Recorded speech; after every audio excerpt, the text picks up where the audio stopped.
Happy ষষ্ঠী guys, শুভ ষষ্ঠী। তো আজকে ষষ্ঠীর দিনে একটু আমার শাশুড়ি মাকে নিয়ে ঘুরতে বেরিয়েছিলাম।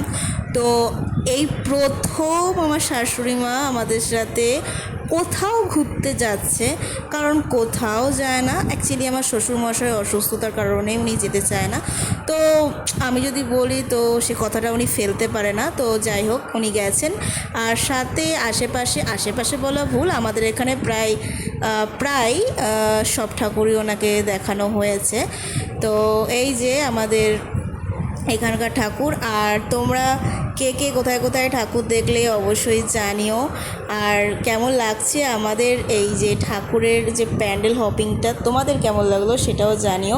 তো চলো মা দর্শন করে নিই। আর হ্যাঁ, সব ভিডিওটা তোমাদের সাথে একবারে শেয়ার তো করতে পারবো না, তো নেক্সট পার্টে আবারও তোমাদের সাথে শেয়ার করে দেবো। আর এই দেখো কি সুন্দর হয়েছে না প্যান্ডেলটা, দুর্দান্ত লাগছে প্যান্ডেলটা, আমার তো ভীষণ ভালো লেগেছে। ভেতরে ছিল আবার গামছা দিয়ে কাজ, খুবই সুন্দর হয়েছিল। কিছু কিছু প্যান্ডেল সেটা বলে প্রকাশ করার মতো না, তোমরা দেখে বুঝতেই পারছো। আর ঠাকুর দেখতে যাব, কিছু না খেলে হয়, তাই একটু টোটোতে বসেই টুকটাক কিছু খাওয়া দাওয়া করেছিলাম।